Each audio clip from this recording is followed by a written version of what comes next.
Bismillahirrahmanirrahim. Assalamualaikum warahmatullahi wabarakatuh.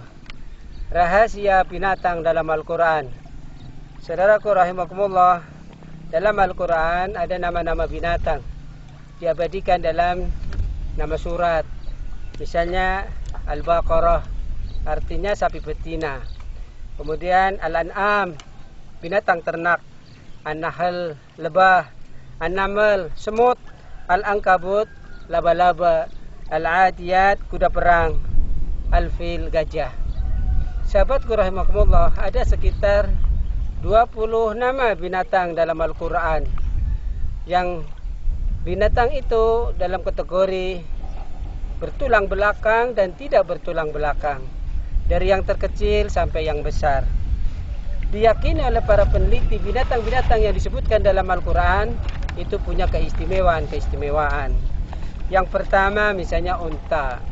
Sahabatku rahimakumullah, unta adalah binatang yang dijuluki kendaraan padang pasir, yang terdapat dalam surat Al-Ghasyiyah ayat yang ke-17.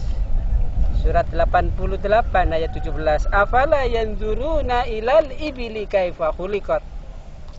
Maka apakah mereka tidak memperhatikan bagaimana unta diciptakan?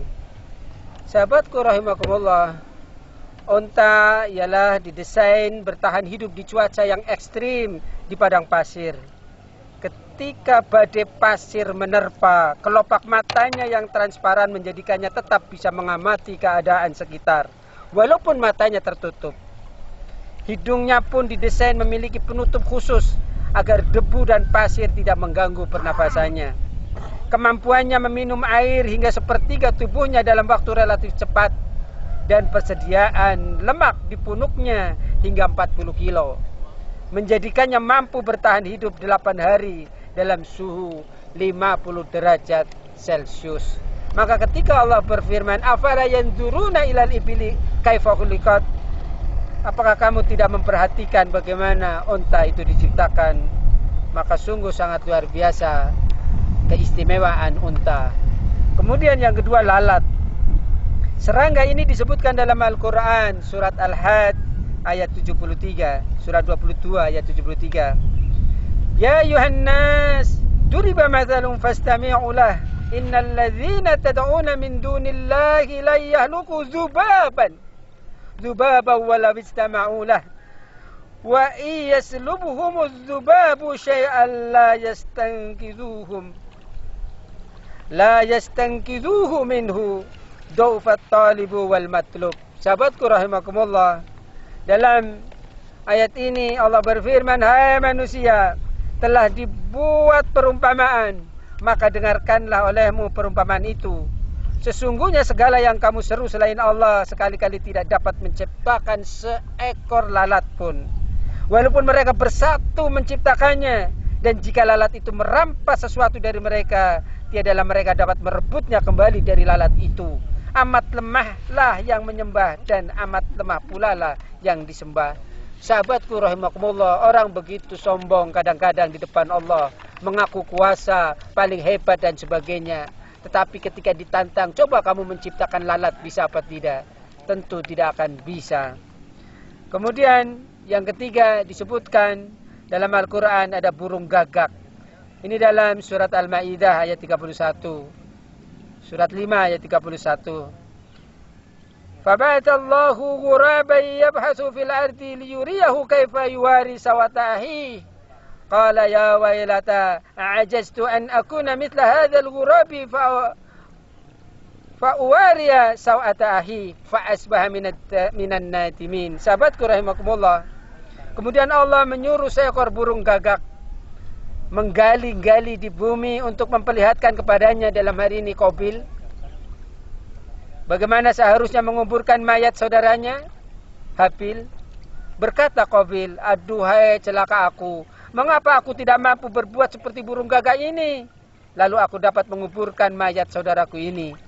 Karena itu jadikan dia seorang di antara orang-orang yang menyesal. Sahabatku rahimakumullah, kemudian disebutkan ada kuda. Disebutkan dalam Al-Quran surat Al-Adiyat ada nama kuda. Kuda adalah binatang yang gesit, Kuda adalah nama binatang yang lincah.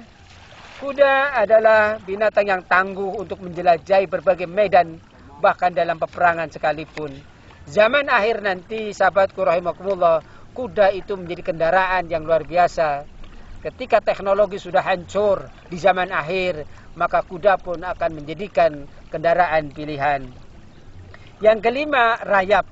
Disebutkan dalam Al-Quran surat An-Naml bahwa nama binatang yang disebutkan adalah tentang rayap.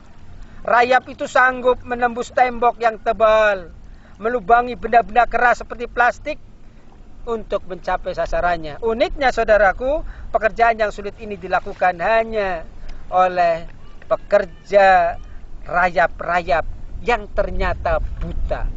Diteliti itu rayap-rayap yang buta. Subhanallah.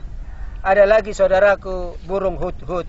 Disebutkan dalam surat An-Naml bahwa burung hudhud memiliki kemampuan fisik dan daya ingat jelajah yang mumpuni untuk melanglang angkasa bermil-mil jauhnya dengan sistem navigasi canggih agar tidak tersesat dan bisa kembali dengan selamat. Masih banyak lagi nama-nama binatang, sahabatku rahimakumullah. Yang terakhir dalam surat Al-Ankabut yaitu laba-laba. Di dalam surat Al-Ankabut diterangkan bahwa binatang yang merupakan fakta diungkap oleh ilmuwan modern adalah benang laba-laba yang tampak rapuh itu ternyata lebih kuat dari baja sekalipun. Subhanallah. Itulah saudaraku yang berbahagia, di antara nama-nama binatang yang Allah tampilkan dalam Al-Quran, itu keistimewaannya luar biasa. Wallahu a'lam bishawab. Assalamualaikum warahmatullahi wabarakatuh.